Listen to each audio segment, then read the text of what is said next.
call this number.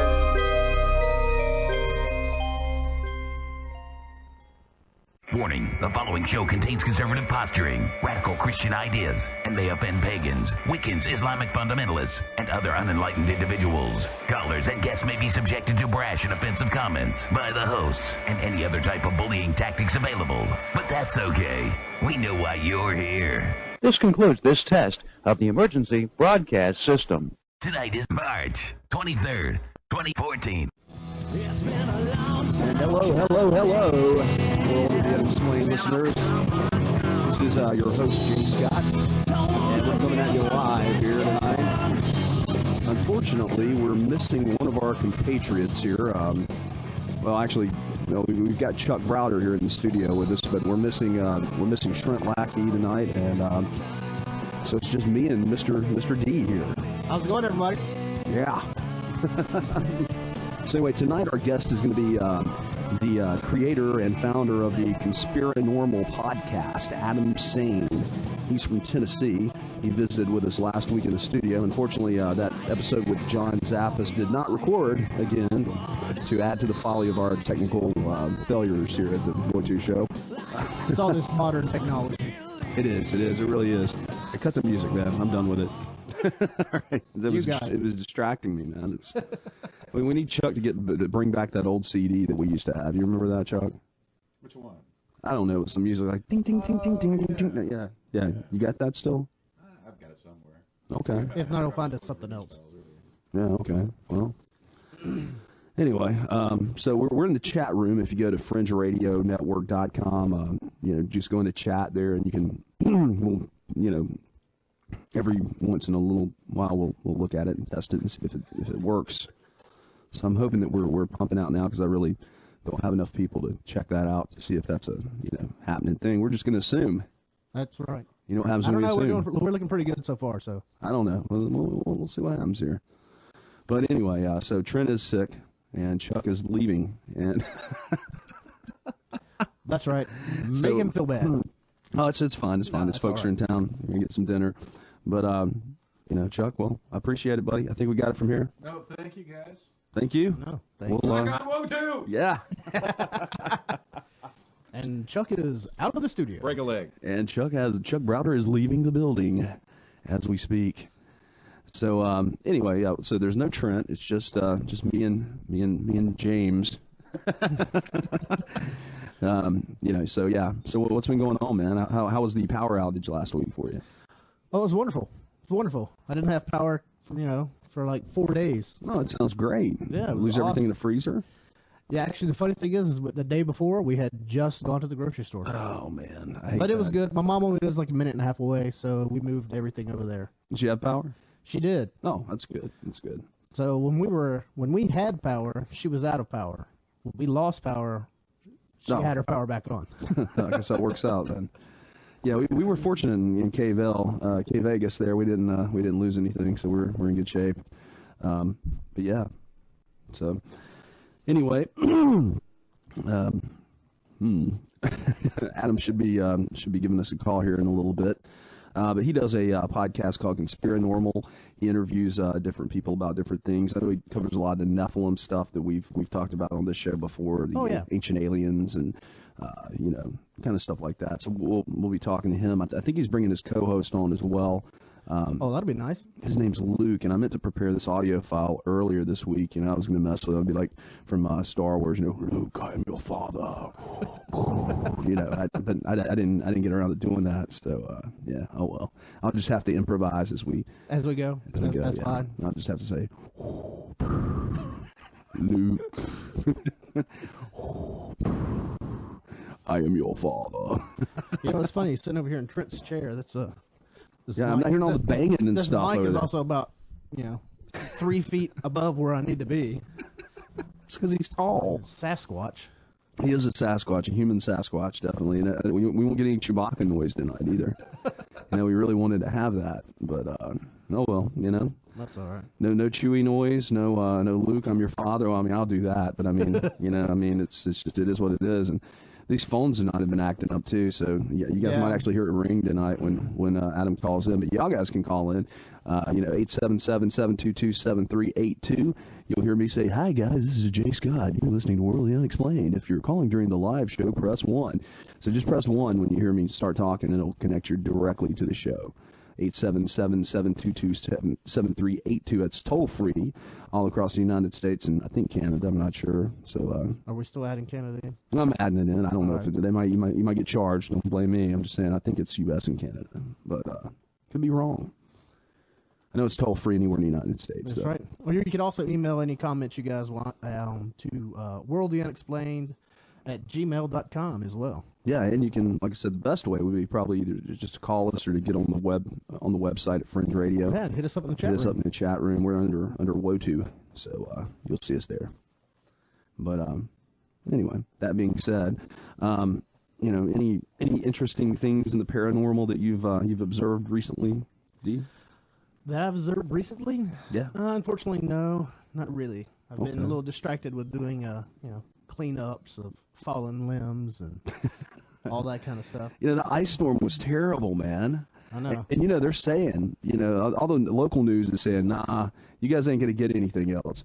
But this one website, have you seen it? Somebody's like Facebooking it all the time. It's like NC Piedmont Weather or something. Have you seen that? No, I haven't seen that. Okay, well, a lot of people are Facebooking this thing. And I don't know who runs it. It's probably a meteorologist or at least a hobbyist meteorologist. But he's saying we're going to get anywhere from 1 to 3 inches, and he's sticking to that. Oh, man, I don't need any more. And said it could be more than that. Depends on where that low sits. You know what? The first day of spring was a couple of days ago. Yeah, it's nice. I'm ready for it. I don't need any more. I think snow. we're going to get it, man. I really do. That's my prediction. I may be wrong next time we're on. But my prediction is that we're going to get probably 3 inches of snow. That's just my call. Well, my son will like that because this is getting ready to be his spring break. So How old's your son now? He is actually getting ready to turn 6. Oh, my gosh. I'm getting old. March 27th. Wow. Steven Tyler's birthday is March 26th. Oh, I didn't know that. Mine's the 16th. Yeah, good old 38. That's right. Comes upon you like you've been there. That's right. I'm getting ready to hit 39, so yeah. Oh, man. I know, that's what I was talking with Gail the other day, and I was like, you know what? I said another year and 5-6 months. That's it. That's it. That's all we got. Over the hill, man. Over the hill and through the woods to grandmother's house we go. Yeah. God, it seems like it was just yesterday when we started this show, and that's right. Then we took some time off, but I mean we had some good moments there. We had a good run there from I think let me see, 06. 06? I thought you guys got started in 04. The first show broadcast December of 05, so I really can't count 05. Okay. I mean, So it's one show, right? 1 or 2 shows, and then we went to 06, and we did 06 was a stellar year. You guys came along. You guys came along in 06, didn't you? Yeah, I came in towards the end of 06. Yeah. And Chuck came in just a little bit before you did, I think. So, yeah. So from 06 to 08, we ran a pretty good show, pretty constant show, and then started slacking in 08 and 09, it kind of off and on, and then we abandoned. Somebody had to go to law school. And, become a lawyer. Well, no, I was out of law school. I know. I was practicing. It's just like that. I'm still practicing. That's why they call it the practice of law. You never know exactly what you're doing, so you're still, still practicing. Oh, that didn't work this time. Maybe we'll try something different next time. That's about like medical doctors nowadays. That's why they practice. Yeah, it's practice medicine, man. Yes. I love it. You go to the doctor's office and you see this little disclosure at the bottom of the form where it says, medicine, you do realize as a patient that medicine is not a scientific something or other, it's theoretical and this, that, and the other, and it's not a scientific something. I don't remember the exact wording, but I'm like, I thought it was science. I thought that the whole point. It was medicine. Biology, science, right? I mean, come on. I don't know. I mean, it's just kind of crazy, though. Yeah. But yeah, they're just wizards. Modern day wizards. That's what they are. Modern day wizards. It's it, selling snake oil. That's right. To the masses, and we're buying it up, and that's okay. Sometimes it makes us better. Sometimes it makes us worse. Sometimes they don't know what's going on, kind of like weather forecasters. Exactly. That's the other people can't. Yeah, they can't get right. No. They're like, oh, we don't know yet. I'm like, dude, it's like a couple days away here. Y'all have no clue. We're not sure. There's so many models. That's like the other day. I had some guys come to the house and they were doing some work at the house because I had a water leak problem, Ooh. and they actually had to come in and rip out walls, and they were fixing gosh. walls. And it was during the time they were like, "Oh, we might get some mixed flurries or a little scatter." Dump. And I was like, "Are you serious?" It like sleeted for 3 hours in my house, and the workmen kept going, "Well, we're almost done. We're almost done." I'm like, "Yeah, I know, but don't leave before you're done." Yeah, don't be before done. Did they finish? Yeah, they finished. Let me tell you what, it took about 5 minutes to pack everything up, and they were gone. Oh man, I had the electrician at my house set off my house alarm. So they called me at the office because it's the number I give them because I'm not at home during the day a lot of times. I mean, I'm in and out of there. But I think that's Adam. I believe that's just our guy. put him on. All right, hang on. Adam, is that you? Guys, Adam, Hey. what can I hear anything? Welcome to World Explained. you hear us, Adam? What did you do? What's going on? Someone else suffering from technical problems. Oh man, this show is just raw for it. Can you guys hear us? Luke. Yep, we got what's up? Luke. What's going on, I am your guys? father. Adam almost fell out of the chair. Yeah, I just fell out of the chair, guys. What's going on? So what's going on, guys? Pretty good. Can you hear us? Yeah, we can hear you A fine. little muffled, but we'll get through it. Are we actually on right now? You are on the You are air on with the World air. of the Unexplained, my friend. Okay. Righteous. Awesome. On the Fringe Radio Network at this moment. We're on the Fringe, dog. Yeah, That's it. So Adam, tell us about your co-host Luke. Luke is this dude that I met working together delivering pizzas. All right. And he was always kind of into weird stuff like me. Mostly like what we used to say, like conspiracy stuff and little food and stuff like that. I think we started talking about like demons and angels and stuff like that, and and started from there, Kind of like the basic stuff. You don't have any Obama shoes, do you, Luke? No, man, okay. that's all producer Chris. Okay. No, sir. I do not support Obama. What's your pretty big Obama fan, sir? Well, for those of you guys that don't understand that inside joke, you can hear an interview of me that was done on Conspiranormal by Mr. Sayne, who we're talking to now months ago. It's up on his website, which is give us your website again. It's conspiranormal.podomatic.com. And you guys are joining the Fringe Network soon, correct? Yeah, we should be there soon. We'll make that official announcement tonight. Cool. Well, welcome aboard, gentlemen. Welcome aboard. Thank you. Thank you to be here. So Luke, what is it? How did you guys meet? Did y'all meet at the pizza place? Yeah, we did. Yeah, at Pizza Hut. Pizza Hut. He thought I was just some kind of like washed up stoner. Yeah. No, it wasn't completely untrue. Well, that's good to know. I was here and started singing Dead Kennedy songs, and I knew he was a cool guy. Then I got his homeless bud a job over at my other job. Okay. And friends since then, and then in 2012, I asked him to start the podcast with me because I've been wanting to start a podcast for a long time. And did you ever mention on the air that you used to be a DJ down in Atlanta? No, Chattanooga. Oh, yeah, I did like college radio stuff in Chattanooga for a little bit. I did that at Guilford QFS. Yeah, it was fun. Yeah. WQFS. Like just kind of like indie and college rock kind of stuff. Yeah, we did the same I did crap. Like 2 hours a week, something like that. It's just all like, everybody that DJ'd up there except for me. I was the only one with any talent. Everybody else up there was like, and you're listening to NPR. I mean, it was like that without, that. Your voice, producer, And tonight we're talk about candy tube and throat singers. Exactly. Tonight we're talking about social justice and how we can help those people that are far less fortunate than us in life, and we're going to talk about some feminist issues, and later I'm going to talk about my experience of trying to never mind, I'm not even going to. I could go into it. But yeah, so we started the podcast. We started back in was it like March of 2012? I don't know, man. That's too far back. he doesn't keep up with it. There's been a few drunken nights for him since then. So. We've never experienced any of those here. No, Wotu? never, ever. Teetotalers. Let me say, Jay Scott, man, what an honor it is to be on your show, dude. You guys were one of my inspirations for starting this show. Well, we appreciate that. I found you guys through, this for the audience. I found you guys through Ghostly Talk, and it was an interview with you and Dave Schrader and the guy from Ghostly Talk. And I looked you guys up, World of the Unexplained. Listen, I think one of the first shows I heard was like the Highgate Vampire stuff. Oh man, that was gold right there. That's a good one.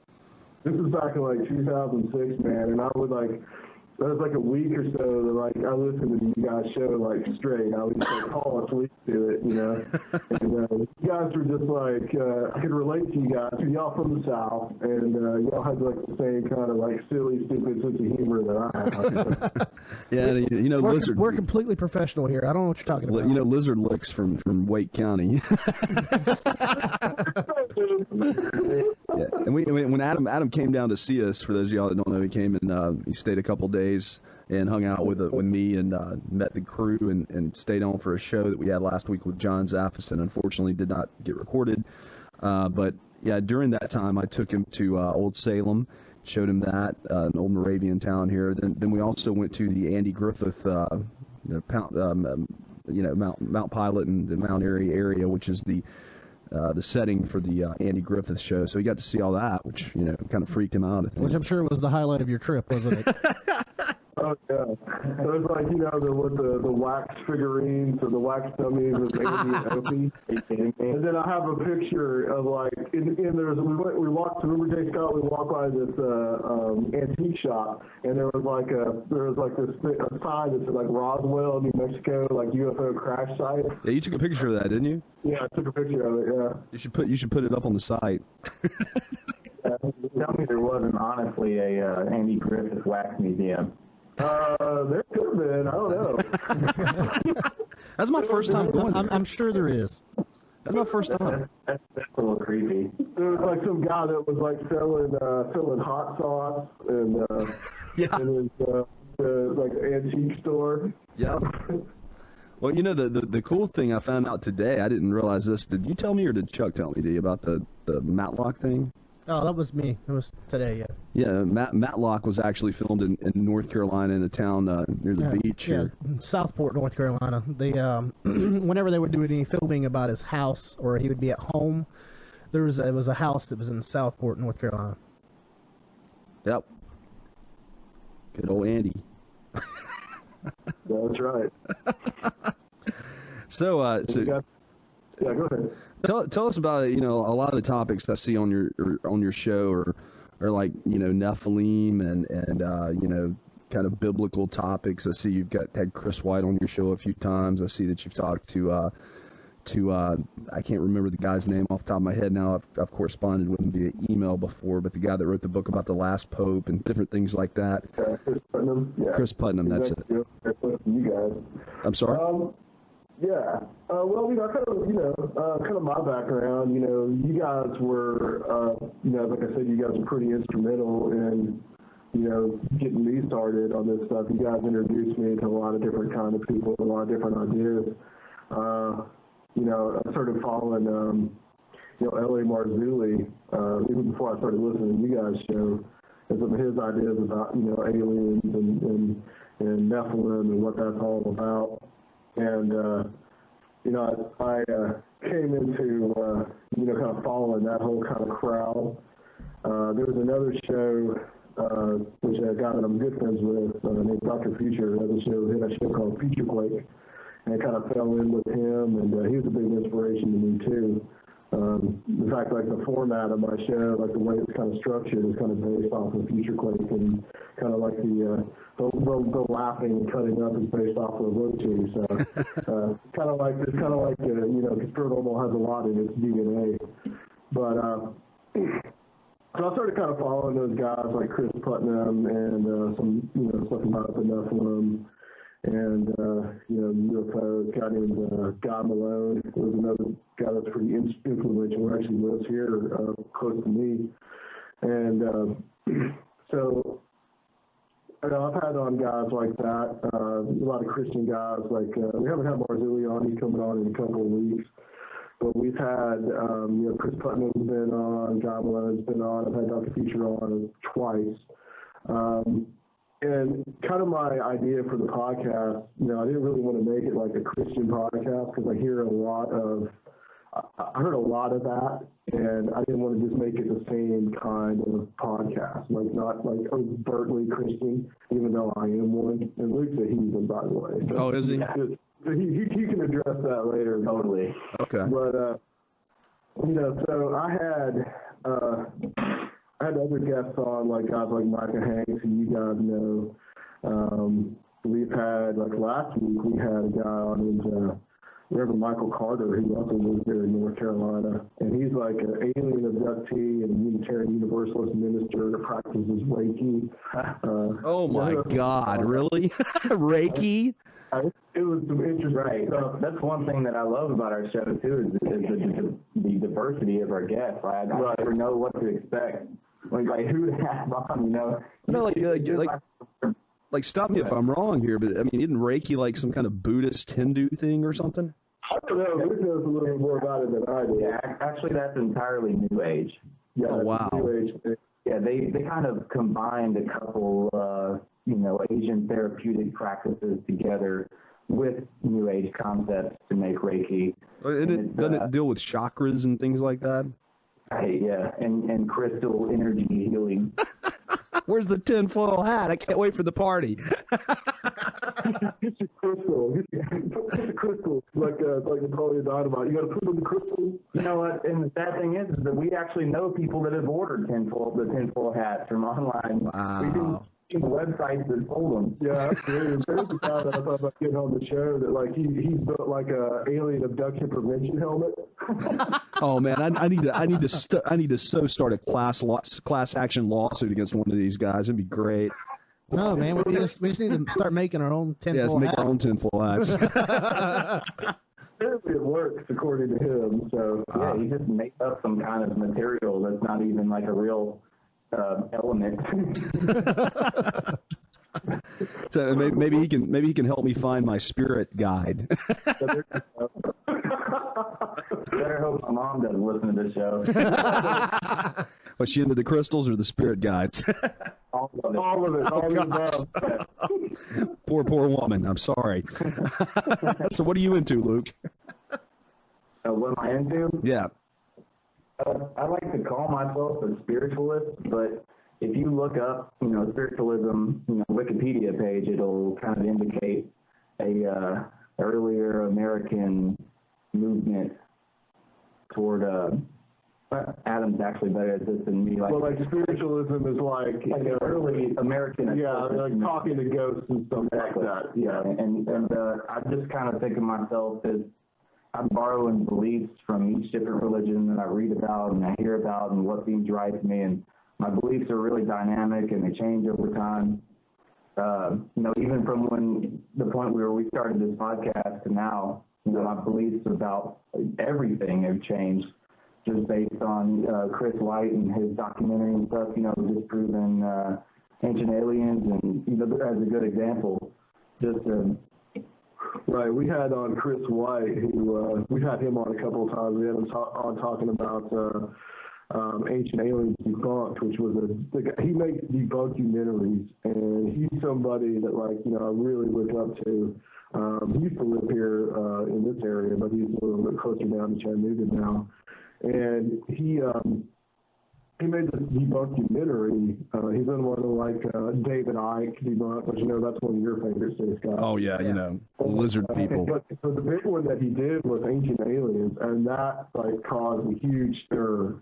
He just takes point by point a lot of stuff that and just refutes a lot of the claims that are made in the Ancient Aliens show. Right. What are the claims made in the Ancient Aliens show? I'm not really familiar with it. Well, one of them is claiming that, the Great Pyramid of Giza is just like heavily laden with all kinds of evidence of ancient advanced technology. And that was one of the things in his documentary he's talking about. He explained a more practical way to build the pyramids than the generally accepted theories of like the giant ramp or I don't know the other theory right offhand. Stuff like there's a Baalbek in Lebanon that these huge temples that are built from that are built with these huge rocks. He goes through that and says, well, hey, this wasn't like aliens with anti-gravity machines. He showed it could have been something completely different, and it was built over time. Right. That kind of stuff. He showed the physics behind everything and scientific methods would have been easiest to create these temples that, ancient aliens is claiming to be built by aliens. Yeah. Ancient Aliens kind of works on that premise of just like that people are completely ignorant, and most people probably are. Look at who the president is. Well, if I'm not mistaken, I believe at the time of when the pyramids were being constructed, at that same point is when I believe the woolly mammoth was still alive. Yeah, of course. Mm-hmm. Absolutely. What's it, like around 3000 BC, 2500? Woolly mammoths would have been gone by then. I thought you said the construction of the pyramids. Yeah, during the actual start of the construction of the pyramids, I believe that during that time period, there were still actually woolly mammoths around then. I'm not saying in Egypt, but in the world itself. Are you talking about this idea that that they were started to build around like 10,500 BC? Yeah. Okay. That's way before my. That fits in a little bit more with what I think about, like that there was really kind of like an ancient civilization, which really fits into the Bible in that there was an antediluvian world, and. That means after the flood for those people that need a dictionary. Go ahead. Yeah. Or before the flood. That's what I meant. Yeah. So that fits into the whole Genesis 6 thing about the Nephilim and the giants and the earth in those days. I'm not a young earth creationist, so I don't see, I think that, the earth is billions of years old, so I think that there's definitely a time period where a civilization could have built up and then could have fallen. Right, exactly. And that's something that could be described in the Bible. So it would be entirely possible that the pyramids, or at least the Sphinx, could be that old. What's the guy, Robert Schoch, I think, that looked at the weathering on the Sphinx and said that there had to be a lot of rain in Egypt, and the climate in Egypt couldn't have been was like that in 8,000, 7,000 BC. And scientists have a theory about the wobble, the rotation of the Earth. Exactly. Right. Nice, man. So I'm less an ancient aliens kind of guy, more like an ancient civilization kind of guy. I got you. Well, I think someone was telling me the other day, and I didn't look into this, but we were talking about concrete and how we build concrete structures, and basically the notion was that we don't even know today how to build the concrete as strong as the Roman Empire did back then. We just don't know what all they did to it.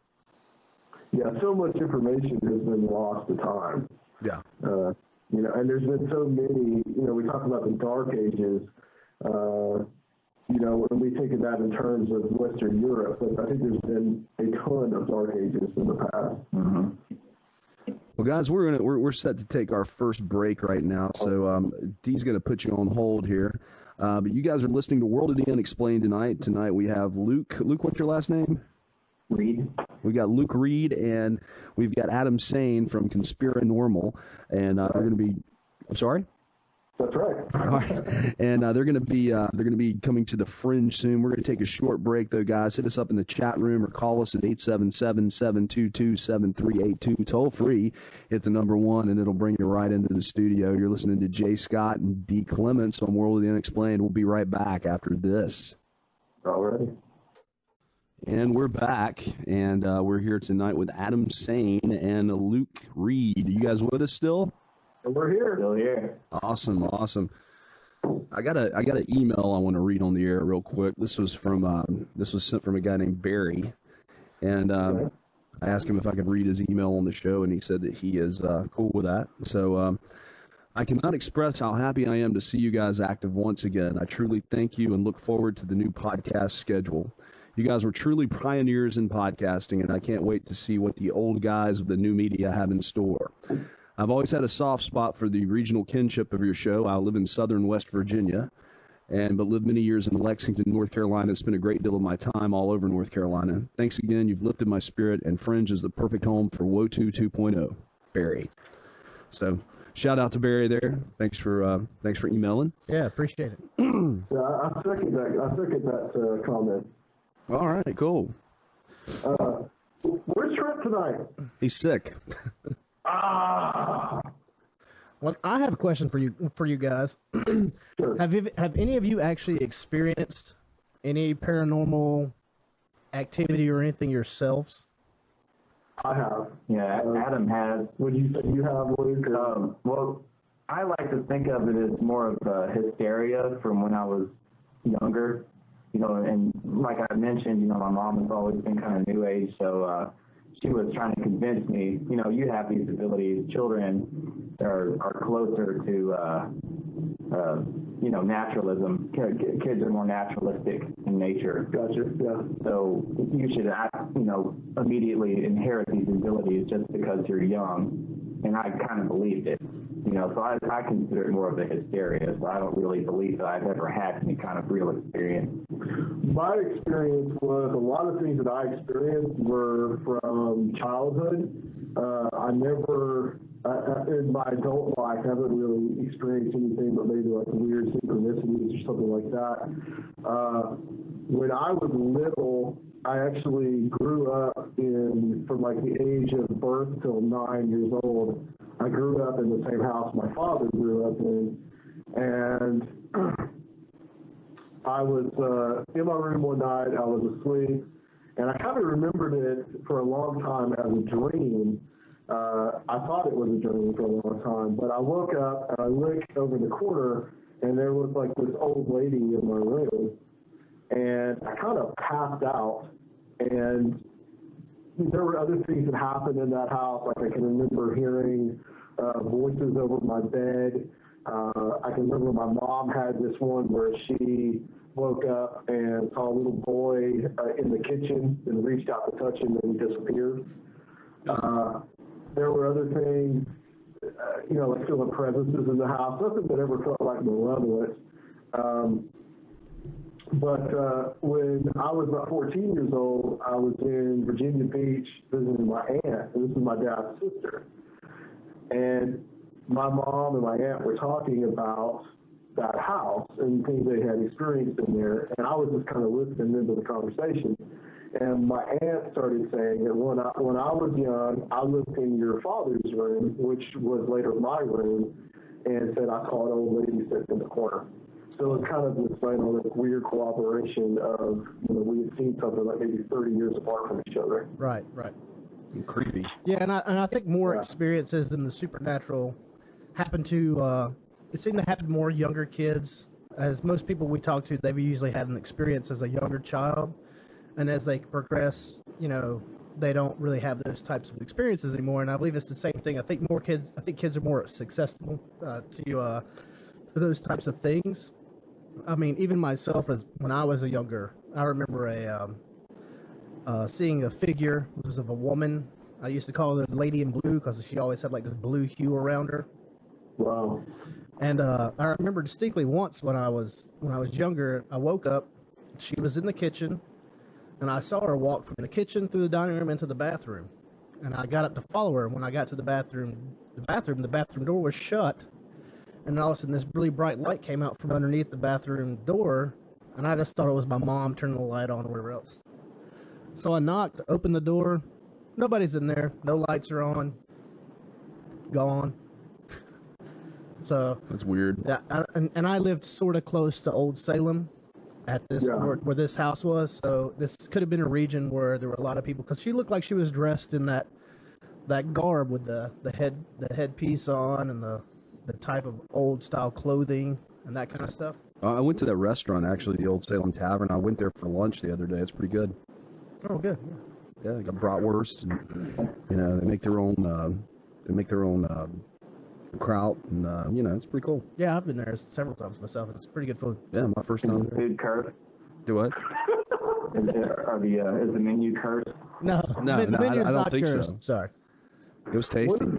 One of the things we've talked about a lot on this show, we haven't done it too recently. I want to get somebody else on to talk about. We've talked to people who, for lack of a better term, are called haunting survivors. We talked to a couple of guys, one guy named Tim Yancey and another named Bill Bean. And these guys grew up in, unlike my experience where I never felt anything that was malevolent, these guys grew up with some serious stuff happening to them in their house. I mean, getting abused, their family members being pretty much driven to insanity or eventually being driven to death. He was talking about how he got thrown across the room. Right. His mother got thrown across the room, too, and scratched up. And and one of the things that usually you find out in these experiences is that somebody in the long line in their family was messing with something like with the occult, which is another thing that we kind of deal with on the show, too. Huh. Well, I had another weird experience like that.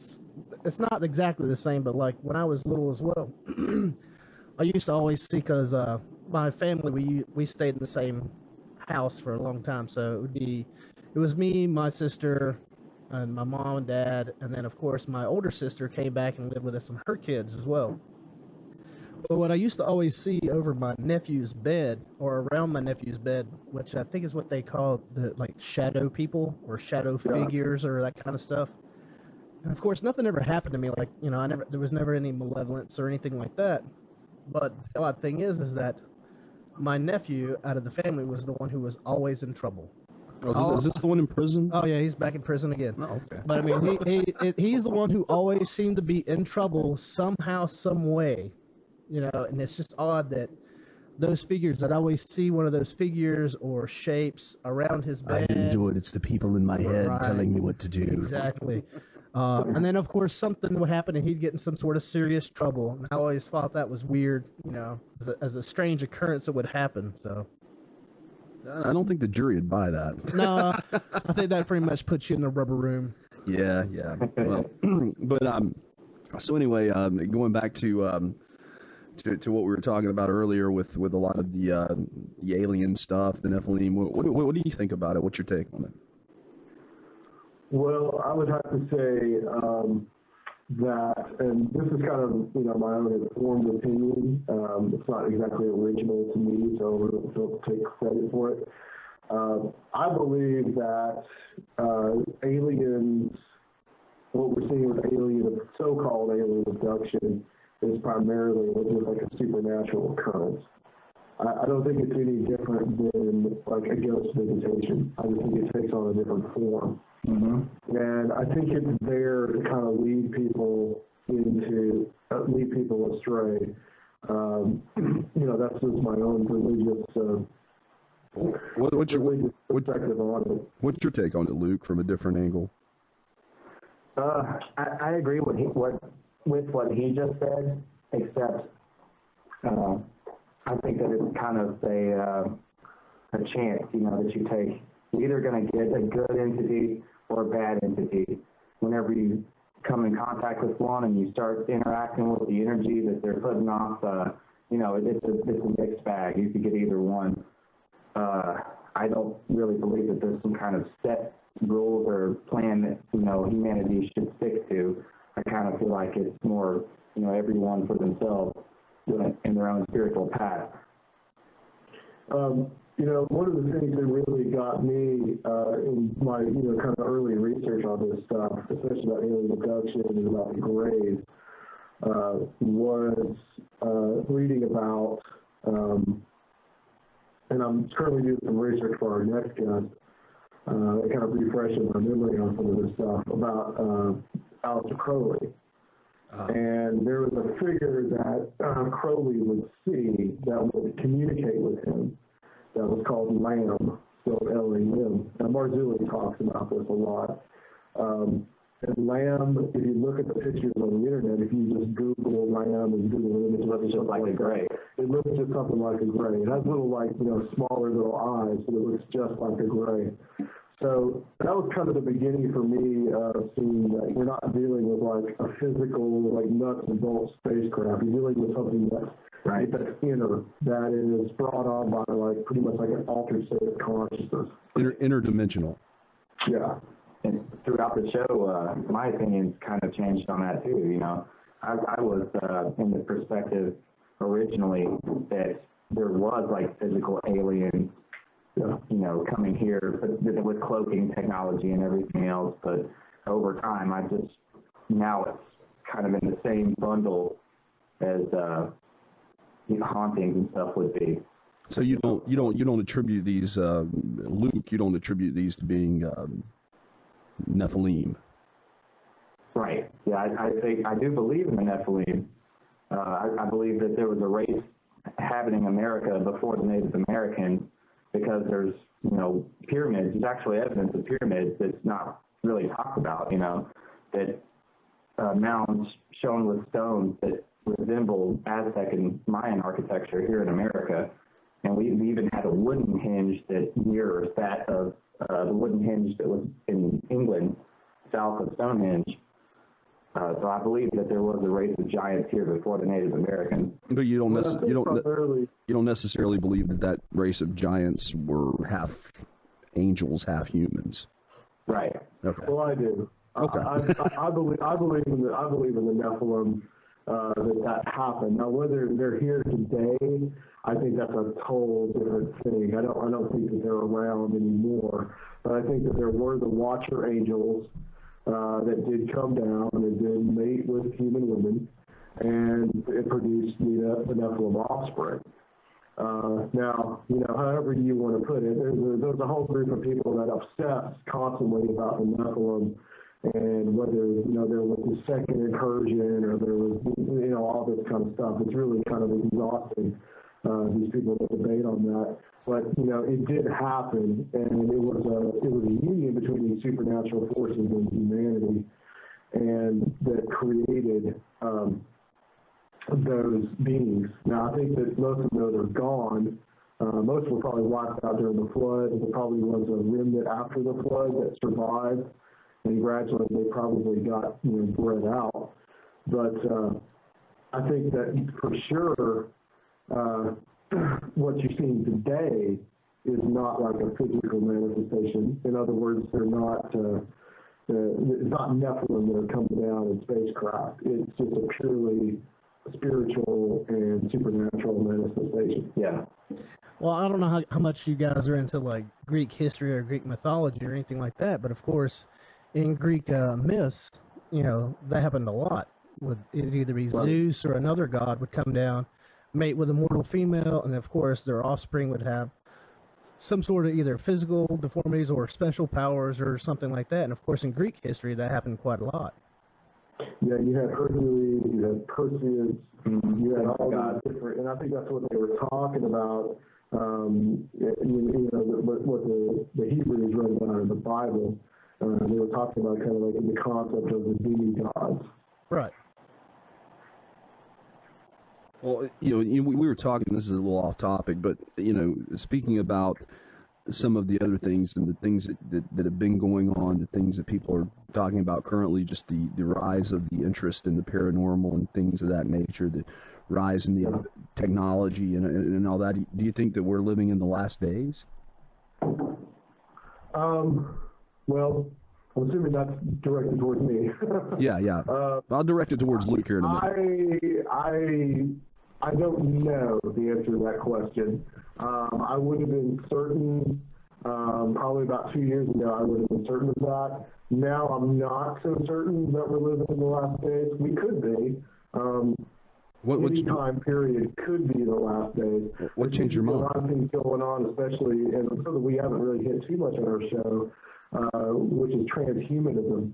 that could possibly be the key to, kind of unlocking the door to the last days and bringing about the Antichrist. So for me, like, kind of the jury is still kind of out.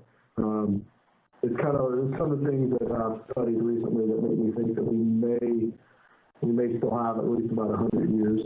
But I'm not one of those people that I'm not a date setter. And oh, come on. well, I mean, I was going to talk to you about this last when I was there, Scott. Is that I hear a lot of people that say, well, I'm not a date setter, but I say we're about 20 years out, or about, and I just said 100 years. But what changed your mind?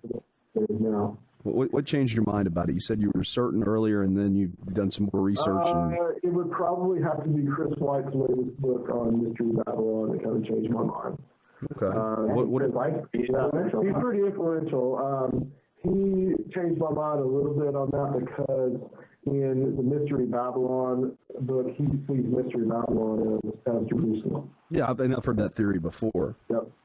And I don't think we're quite there yet geopolitically. Sure. I know Obama's not the Antichrist, so. But we so wanted him to be. Thanks, Obama. But end of the world. Thanks, Obama. Well, weren't we supposed to have the end of the world in 2000, and then again in 2012? Who was that guy that ran all the advertising? You know what I'm talking about? The guy with the billboards. End of the world's going to be on the stage. Yeah, I can't remember his name. He died recently. What was his name? Do you guys remember that? I don't remember the name. I know who you're talking about. His name has been lost to history, I think.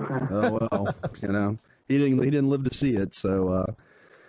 It is what it is. And that's how I look at it as well. He just wanted everybody else to, Well, Luke, what's your take on this? Do you think we're living in the end days? I've been actually studying hard to try to find this out, and it seems half and half between the scientists. You have half your group of scientists saying that climate change is happening, global warming is happening. We know that global warming's a bunch of crap. Go ahead. And it's not global warming; it's global cooling, but that's okay. That's all right. It's cyclical. Well, yeah, we just had a bad winter, right? It doesn't seem that way. Yeah, exactly. It's global warming. That's why we're getting ready to have another 3 inches of snow here on Tuesday in the south. In spring. But you've got two such large groups of scientists, saying opposite things. One saying that within the next 20 years, the global temperature is going to rise 3 degrees Celsius because there's gigantic methane pockets burping up from the sea and getting trapped inside the atmosphere. And, they're also saying that all of the pollution is worn gigantic holes, in the atmosphere, and the greenhouse gases are going to come in and get trapped under the smog and everything like that. And they're saying that, it's going to cause kind of like a butterfly effect and on species and everything's going to start dying out. The planet's going to be uninhabitable. Then you have the other scientists saying that all of this is garbage. That actually our ecosystem is improving rather than getting worse. There was a scientist, I want to say from Harvard, that I was reading about on Glenn Beck's website, theblaze.com, I believe is where I saw the article, that had basically been kind of ostracized because he came out and said, you know what, guys, this ain't right. And he was like one of the forerunners in the 70s on it. And I think I'm going to say he taught at Harvard, but he kind of a lot of people shunned him after he went against the group there. Yeah. But it is what it is. Well, and here's my question: is how are we determining what the end days are going to be? What's our reference towards what the end days will be? The Bible, stupid. Right. No, that's exactly it. It's the Bible, and who determined that time period was going to happen in the Bible? God. Was it God? Yeah. All right. God said God's the Word, and the Word's God, and all that stuff. Okay, and in the eyes of God, how do we know that a minute to God is not 10 million years for us? Well, the Bible tells us 1,000 years is like a day, and a day is like 1,000 years. Yeah. That's what I'm saying. So we don't know. To try to predict it is... It's like saying, well, the God created the earth in 7 days. Well, that means the earth is only this many years old. And no, it doesn't. The 7 days that God refers to in the creation of the earth could have been 7,000 years or longer. Or it could have been 70,000 or 70 million. It's like... Time is not linear. I'm sorry? Exactly.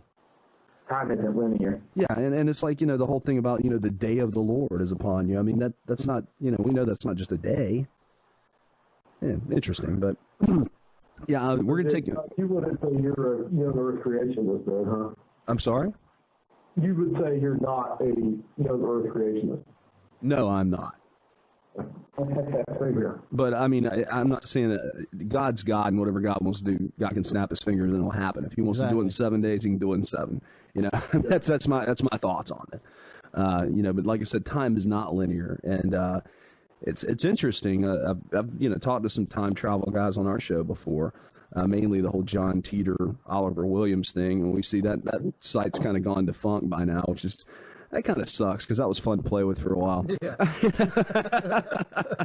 There's going to be 5 different United States. I'm thinking somebody's been watching. I have a theory on the John Teeter thing.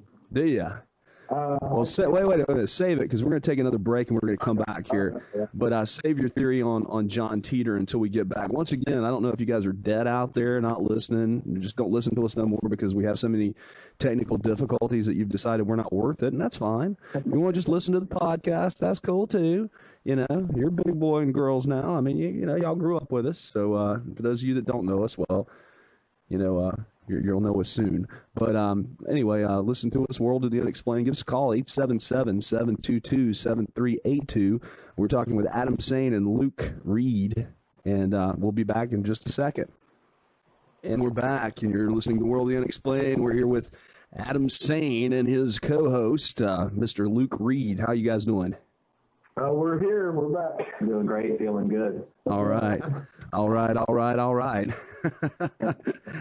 So what we were talking about your views on something before we left the show, and honestly, I didn't write it down because I was thinking about something else. But well, it was John Teeter. Yeah, that was it. Thank you. Well, I heard about John Teeter, I think, was you guys' show. So I remember listening to that show. And my theory on John Teeter, I think it was just this guy that understood geopolitics and was doing the best he could to see where things were going, and could see certain things like you're just deducing them. I don't think he was like a time traveler. I just think he's probably just some kind of geopolitical genius. Hey, I wonder if it was actually Oliver Williams. Yeah, himself. Yeah, possibly. Yeah, I've always wondered that. He was the one doing it. No, I mean I've always wondered if he was the one that started. He started the website, so he was the one on Coast to Coast. I mean, he was the. Right. I don't know. Weird. Anyway, but, there was all this weird stuff that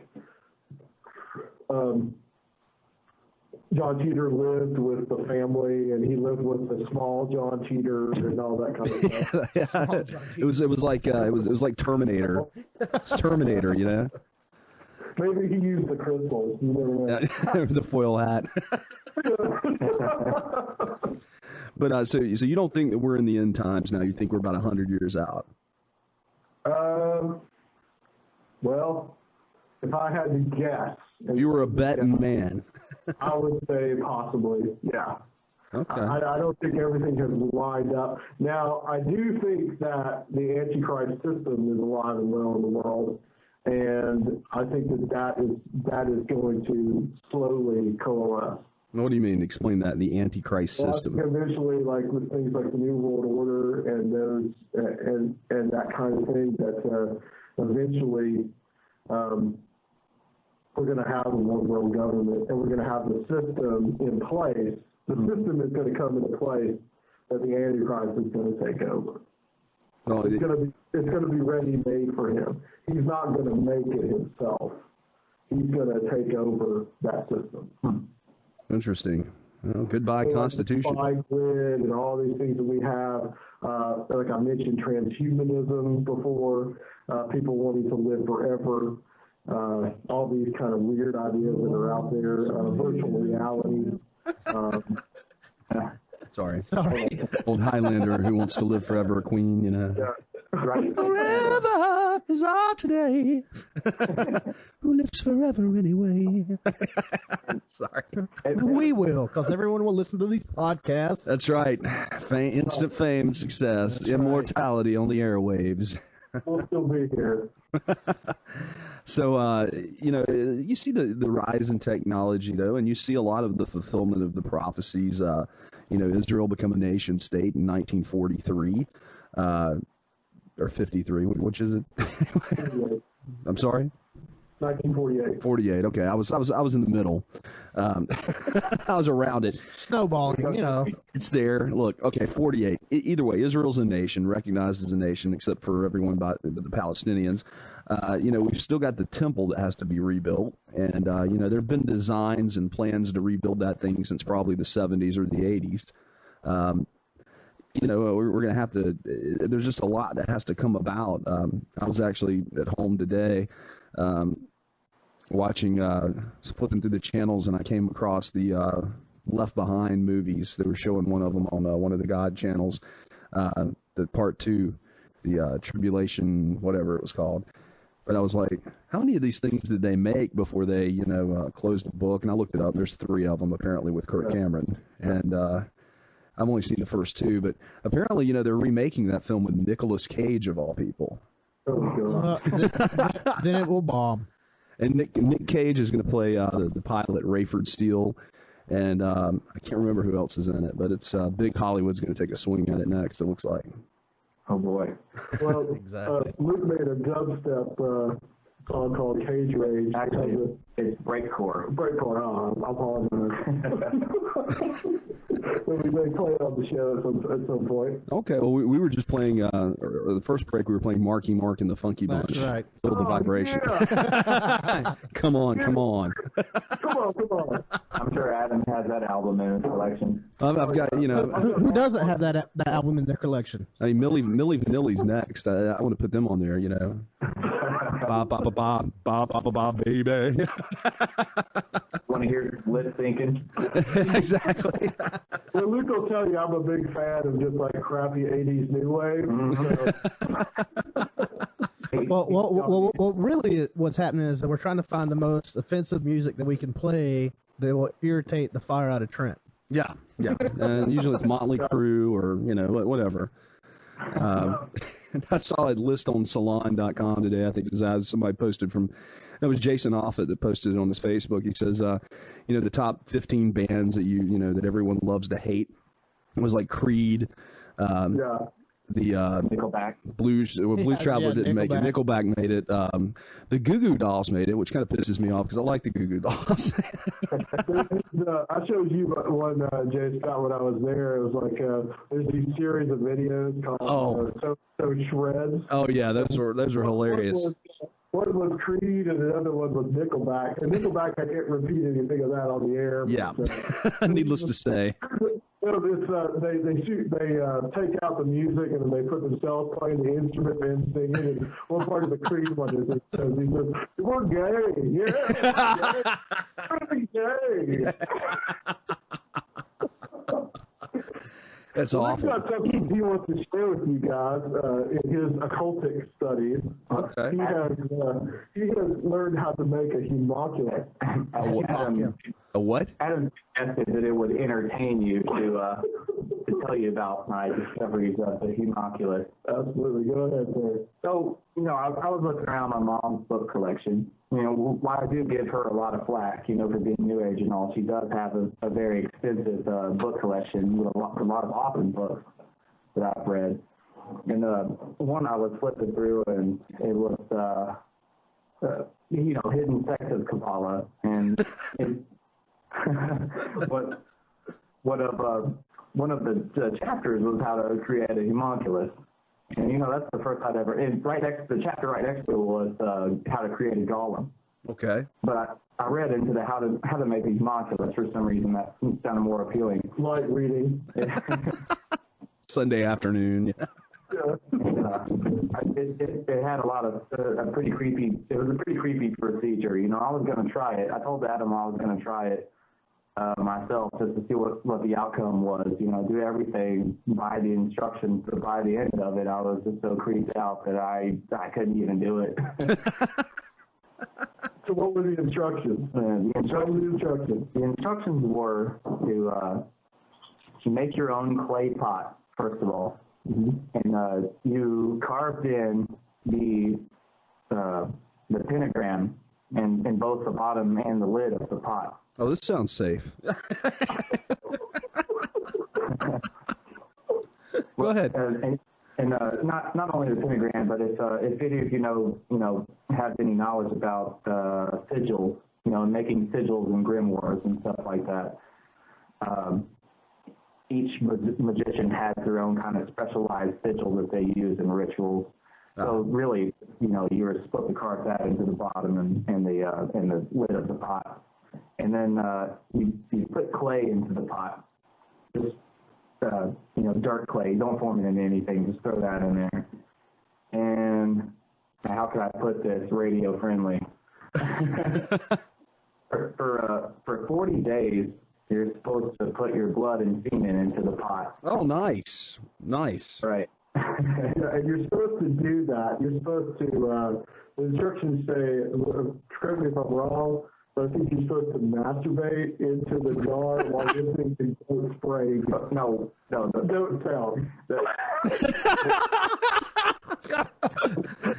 I think that's the first time anyone's ever said masturbate on the radio on the Fringe. You got it wrong.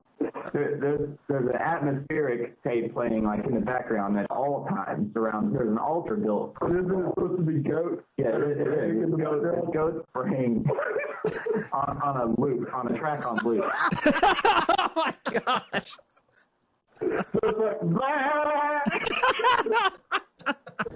And it's on an altar beside your pot.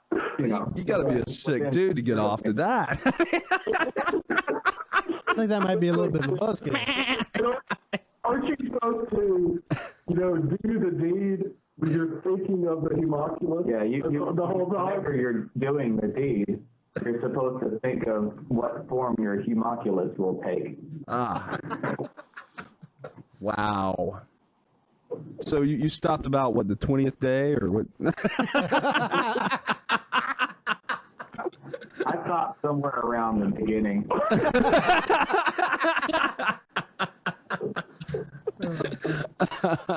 So what was supposed to happen after 40 days of this stuff? Well, after the 40th day, it's supposed to rise from the pot. It's supposed to push the lid off, and whatever you imagine, the form for it to take, it's supposed to push the lid off and come out of the pot and await your command. I await your command. So you got some dude in some apartment somewhere in South Chicago going, Pamela Anderson, with this goat tape playing in the background. Yeah. It's a 12-inch tall clay form of it. Oh, okay. That's some serious magic. That is I don't know what to say. This is supposed to be kicked off Fringe after this one. Hey, you brought it up. Wow. Oh, Lordy. Okay. It's time for a topic change. Anyone? But it's interesting nonetheless. Well, it kind of brings me into some of the things that we have been talking about. Seriously, we've talked a lot about the occult, and for me, that's kind of a bridge into what is going on with these supernatural encounters like ghosts and malevolent hauntings and alien abduction, those kind of phenomenon. Sure. And we've talked a lot about, we've had like Michelle Ballinger, who's been on Paranormal State. She came in and enlightened us a lot about like the occult. So she's an occultist. Yeah. I think it was one of Luke's favorite guests. Yeah. So we've talked a lot about that on this show. One of our favorite guests that we've had on,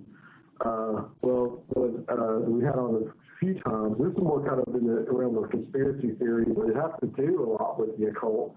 Is Adam Golightly, and I think you guys had him on at one point. Well, we did. Yeah, we did.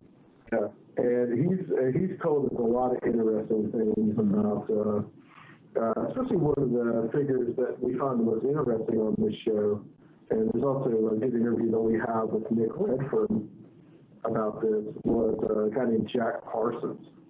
Okay. And Parsons actually was he started the Jet Propulsion Laboratory.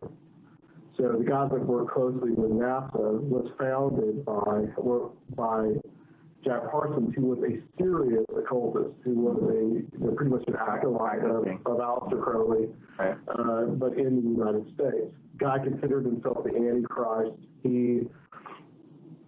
One of his associates was L. Ron Hubbard, who founded Scientology. Of course. And him and this lady named Marjorie Cameron, who he said was his Scarlet Woman, did this working in the middle of, I think, the Nevada or the Arizona desert called the Babylon Working.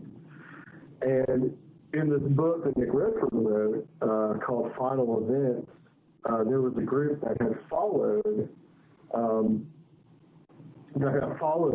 Jack Parsons around, and then after Parsons blew himself up in the 1950s, they continued to follow kind of like what happened with Babylon Working. And I believe the Babylon Working was about like 1946, 47. And there's this theory that these guys that were in the middle of the desert were actually working with this kind of like weird Enochian magic. And they opened the door to what is now considered the UFO age. And whatever they opened was what crashed at Roswell. Huh. That's an interesting theory. I like that. So Parsons has come up quite a lot on our show. And we kind of have these weird synchronicities like that where I'll have a guest, and maybe it's just that we guests work in kind of the same areas and they're kind of interested in the same stuff. But we'll have that one where particular people will come up, and Jack Parsons has been one of the big ones. Huh. That is interesting. So what's changed? Luke? What is? How have you changed as far as your beliefs are concerned during the course of your time as a host of the show? It's really just an entertainment of information. At first, I was a lot more ignorant of everything. Sure. But as our guests started coming on, there's some crazy people out there, ain't there? Well, like I said, my beliefs are really dynamic and they change over time. And I try to leave my ego out of what I learn and what I apply to my spiritualist concepts and everything.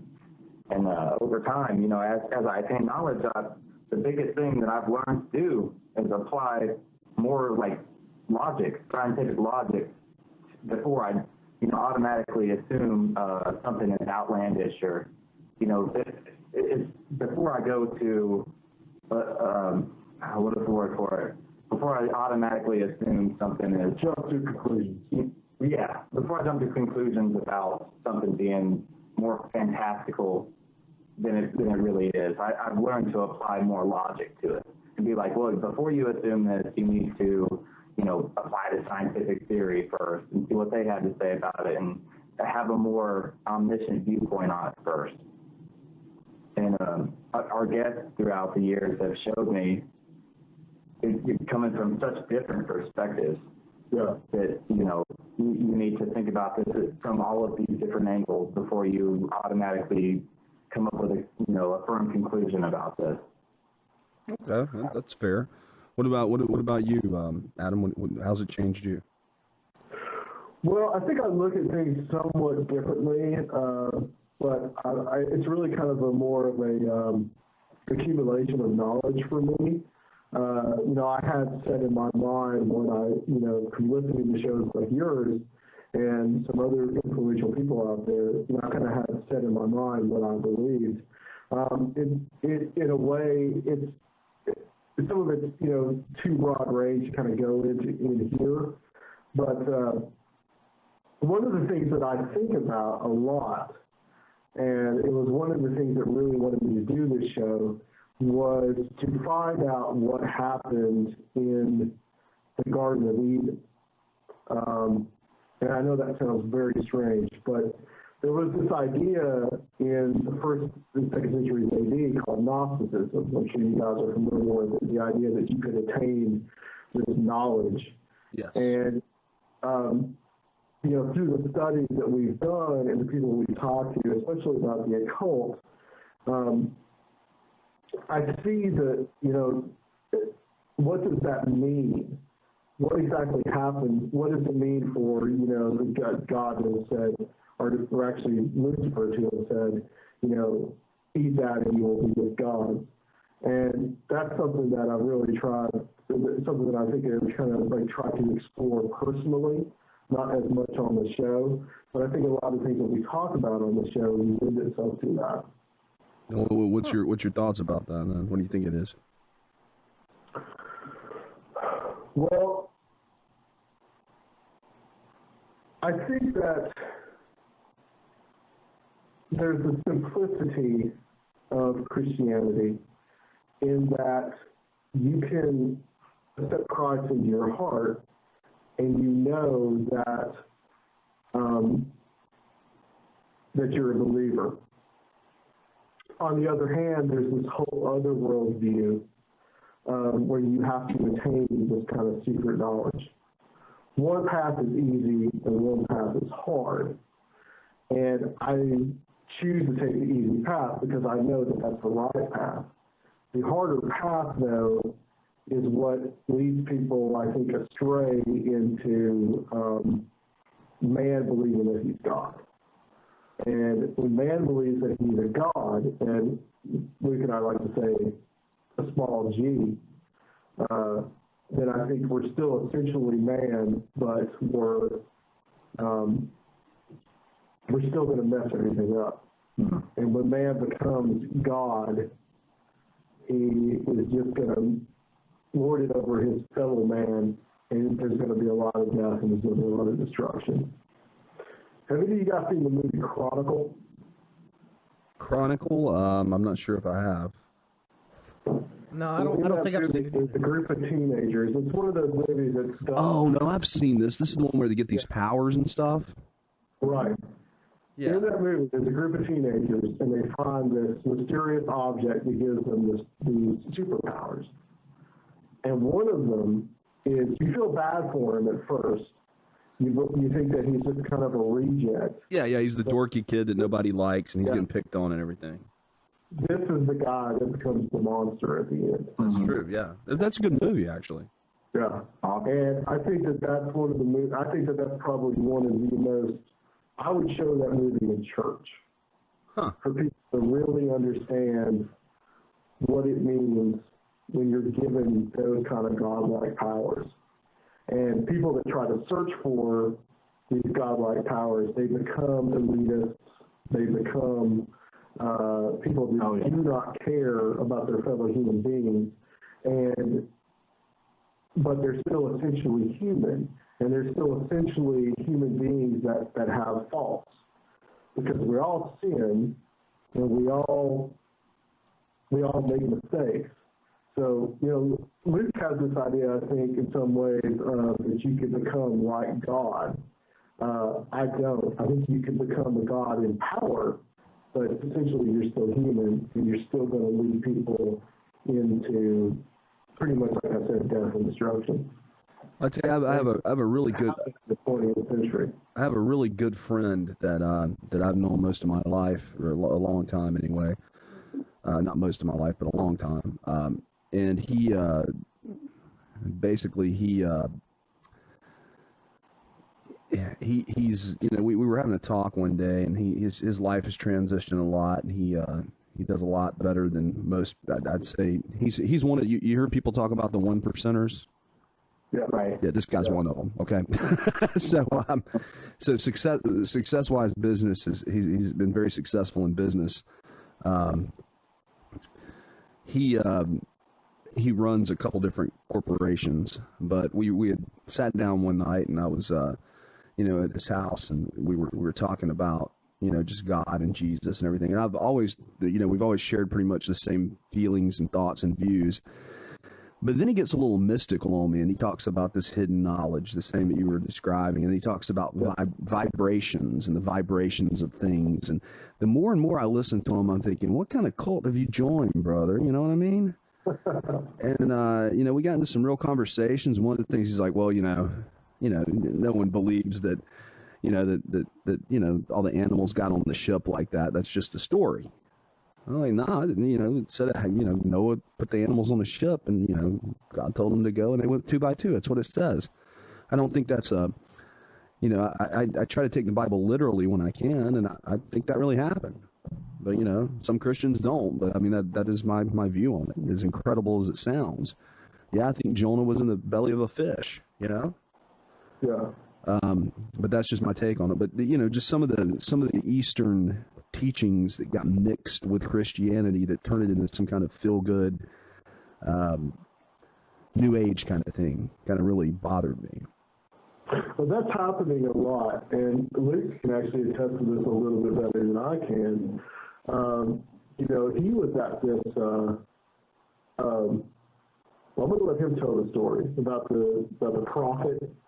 The apostle, yeah. The self-appointed apostle. I have a buddy who's a police officer around here, and he plays bass, and we're both in the metal, and we like the same metal bands, and he's like, you need to come to my church one night to listen to me play bass, and I'm like, no, there's no way I'm going to a church. You couldn't drag me into a church, But he kept bothering me about it. So I was like, all right, I'll go listen to you, man, because he was telling me that they have a pretty heavy sound. Yeah. So I went in there, and I got stuck listening to the entire sermon, and because I didn't drive. Oh, no. Oh, that's awful. Right. I had a friend bring me there. So this woman, they called herself Sharon Stone, was kind of acting as a false prophet on stage, the way I took it, because she was giving everyone prophecies. She saw me rolling my eyes and like trying to sleep and stuff in the crowd, so she pointed me out first and kind of called me out in front of the whole congregation, which is like 100 people plus. Oh, that's nice. And she asked me to stand up, and then and I shook my head no. I'm not standing up and getting in front of all these people, no way. And she said it again, and I was like, all right, let's just get this over with. So I stood up, and it felt like a cult, because everybody in there put their hands out toward me, their palms, nice. Facing me, everybody. And then she started saying, I sense a lot of doubt in you, and you have doubt in the words because they don't have much relevance to you, because you need physical proof. You need. That's kind of the gist of what she was saying, is that the words of the book didn't have any relevance because. I don't know. Yeah. Well, basically what she was doing was she was pretty much doing the psychic thing, like somebody like John Edwards. Exactly. One of these guys. Yeah. And she was doing the same thing. Under the name of Christianity. Under the name of Christianity. Oh, that's nice, yeah. And pretending like, instead of talking to spirit guides, She was talking to Jesus. talking to God. Yeah. Right? Yeah. And so you can see a lot of that kind of thing going on. I can't remember the guy's name, something Bentley. But this guy apparently uses a lot of things that are, and Marzulli, I think, talks about this as well. I sense that you have a father. Yes, I do. You're correct. Does his name start with an A? No, a B maybe, a C. Yeah, exactly. This is the same kind of stuff. And this guy will use things like, that's basically, kundalini. And he basically is using that same kind of thing, but saying it's from God. Yeah. Wow. That's There's crazy. a lot of that out there, kind of mystical, weird stuff that's kind of seep its way into Christianity. Well, we're going to take our last break. You're listening to World of the Unexplained. Feel free to give us a call, guys. Our number here is 877-722-7382. That's toll free, 1-877-SCARE, the letter U, the number 2. And you're speaking to, we're speaking with Adam Sayne and his co-host, Luke Reed. Thank you. Took me a second there. All right. So, guys, hang tight with us, and we'll be back in just a second. Well, let me get this queued up. Okay, I've got it now. All right. We'll be back in just a bit. And we're back. You're listening to World Unexplained, and we've got Adam Sayne and his co-host Luke Reed with us tonight. You guys with us? Yeah, we're here. Cool. So now I know we had a series of conversations before, Adam, about I'm just jumping all around here, but about the tribulation and things like that, and your thoughts on that were that we would that Christians would go through the tribulation. Yeah, I'm not a pre-trib guy. I probably used to be. I find that just kind of. I'm not a theologian, so I'm not Chris White. So I find that whole kind of that theology to be kind of bad, because I think it's kind of like burn, baby, burn. I think there's a lot of Christians out there that are like, well, I don't have to worry about anything because I'm going to be out of here. So I think it gives them a license to just say, I don't really care about the world, because we're going to be gone. We're going to be raptured out. I think eventually the rapture will happen, of course, but I don't think it's going to be at that particular time. Well, when do you think it'll occur? I would say probably about the midpoint of the tribulation. Okay.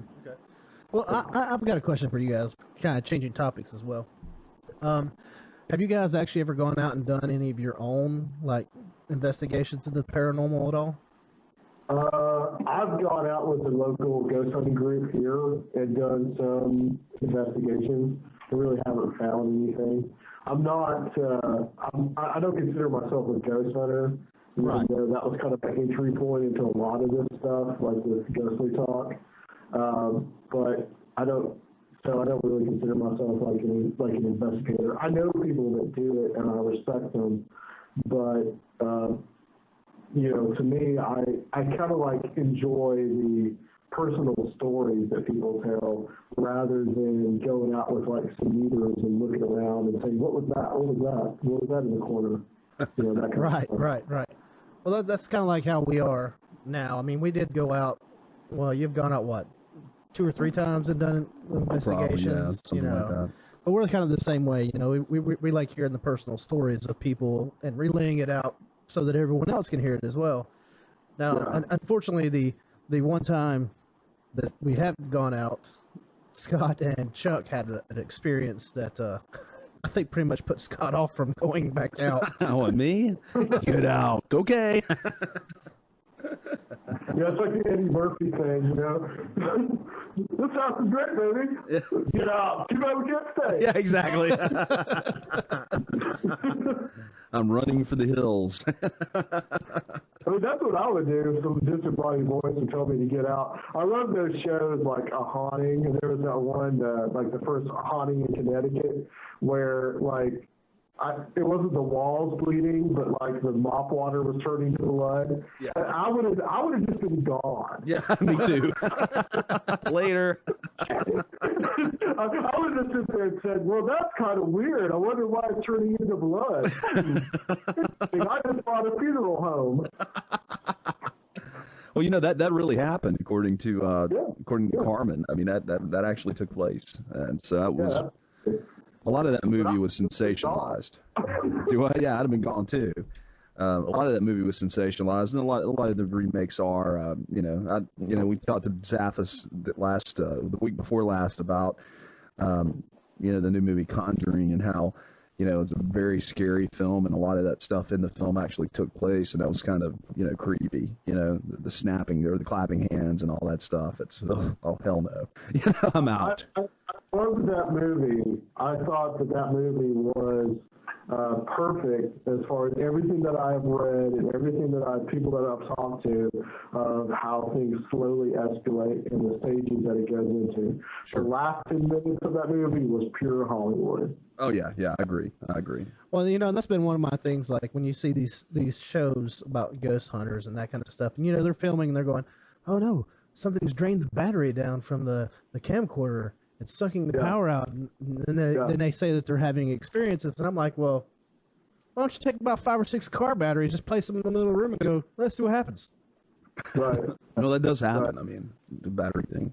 So I've seen that happen before. You know, I'm one of these people that I believe in it. I believe it's there. I believe it's possible. But also, at the same time, I want to see it. And then after I see it, I'll go, yep, that's it. That's all I needed to see. I'm done. Right. I think with me having experienced something as a child, I'm pretty satisfied that there's something out there. And also hearing people's personal experiences, you know, people may be skeptical about that, but it is actually real to those people. They actually did experience it. Right. And like myself, I've experienced it as well as a child, but it's like one of these things I want to go, I kind of want to see it again just to, you know, see if it's possible, if it's one of these things that only you can witness, you know, as a child, or you have to be at a different mindset to be able to see these possible things, or maybe some people are just more susceptible to this type of experiences, you know. Mm-hmm. See if it's recreatable. Yeah, I think more as I've gotten older, I've become a little more skeptical towards certain things, you know. Sure. Well, so Luke, what about you? Have you done any ghost hunting or anything like that? Whenever I go to an area, I don't know if this is with everybody, but I feel kind of sensitive to the lingering energies or emotions that kind of permeated the area, I like to think. You know, a good example, you know, I was living in a rough neighborhood here in Nashville for a little while. And the whole time I was here, I just had this kind of feeling like I didn't belong. Yeah. You know, like, even if it was like a beautiful, you know, cloudless, sunny day, I just felt like something was trying to get me out of that neighborhood. Like I just did not belong there, you know? Right. And the neighborhood is full of suicides and, you know, Section 8 high-rises and drugs and all kinds of crime going on. And that's kind of my take on it. I go to a place that is kind of permeated with those negative thoughts and lingering energies, you know, and that to me is kind of an experience in itself. Right. I mean, I think we've all had that experience ourselves when we go to some place, and you always have that kind of, you go to the one particular place and you have an unsettling, uneasy feeling, and you're like, okay, we need to kind of get out of here. It's time to move, time to go somewhere else. Right. I personally hated The Conjuring too. Oh, really? You didn't like it? I liked the movie. It was intense and everything, but I don't like that they blame, you know, the haunting on witchcraft and witches, because I'm actually on their side. Okay. So He's a good guy, I'll warn you. So yeah, I didn't like that part. So are you a witch? No, I'm not. But I would describe myself as a naturalist, and I do absolutely believe in witchcraft wholeheartedly. And so do you think there's a difference between white magic and black magic and that as well? Oh, definitely, yeah. I mean, it's really just self-explanatory. It's basic. You know, white magic would be used for healing somebody, and black magic would be destroying. Right, because I've experienced that as well. When I lived in England for a year, and I worked at an herbal store, and a lot of the people that would come in, we'd have a lot of Wiccans come in, and they would buy a lot of natural herbs and natural healing things, and they would use those in their ceremonies or helping someone else. And they'd make a tincture for them to help their soothing cough or skin irritation or something. That works more into homeopathic, basic, you know, healing, you know. Mm-hmm. And that actually gets scientific too, because tinctures contain ethanol. Yeah. Wherever they obtain the ethanol from different types of alcohol. Most of the time it was vodka. Sorry? Said most of the time it was vodka. Yeah. There you go.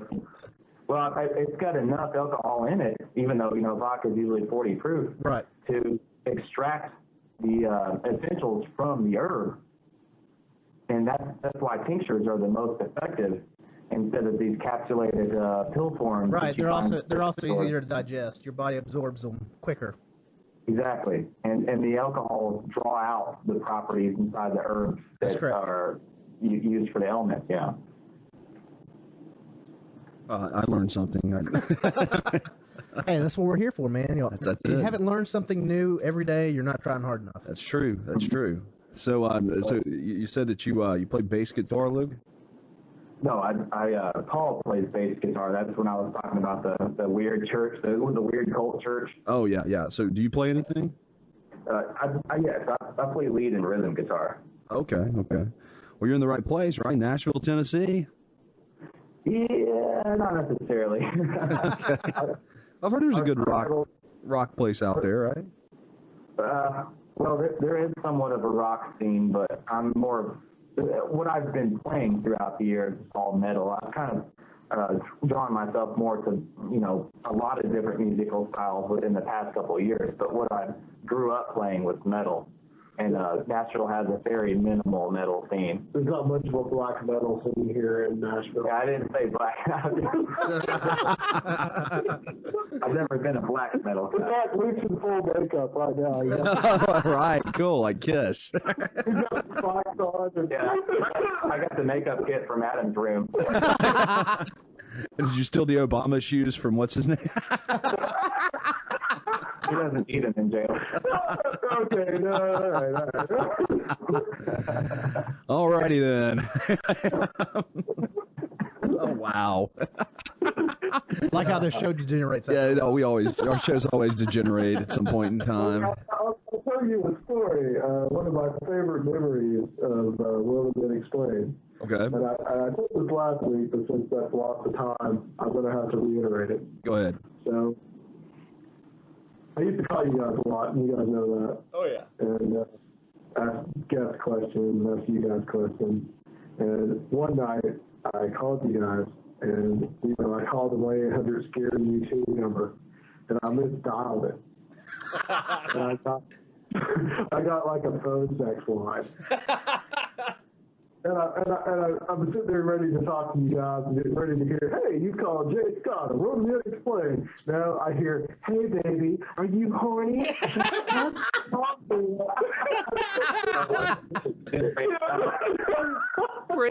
Prank caller, wrong number. You didn't get charged for that, did you? Now, it was a 1877 number. And it was like... It was toll free. You just want your credit card. Is this one of the unexplained? It can be. What are you wearing? What kind of unexplained things would you like to do? We kind of missed our guest appearance tonight. I thought it just livened up the French Airways a little bit there. Oh, this will definitely do that. Have no fear. Before this probably was the Iron Show with them praying. Now this trash goes on. Are you horny, baby? Oh, God, this is awful. Somebody please get him on his own in here. So when are you guys going to start airing on Fringe? Do you know yet? Well, I mean, kind of made the deal, and I haven't seen anything posted up yet, so hopefully pretty soon. Hopefully we're going to be part of the network here pretty soon. Awesome. Okay, cool. Awesome. Who's your next? When's y'all's next podcast air? Actually, next week should have down in William Ramsey. We're going to talk about Aleister Crowley and his influence on 9/11. Aleister Crowley's influence on 9/11. That should be weird. Riveting stories. Oh, yeah, that's what I'm thinking. And the West Memphis 3, if possible. We'll probably talk about that too. So. And what? The West Memphis 3. Oh, okay.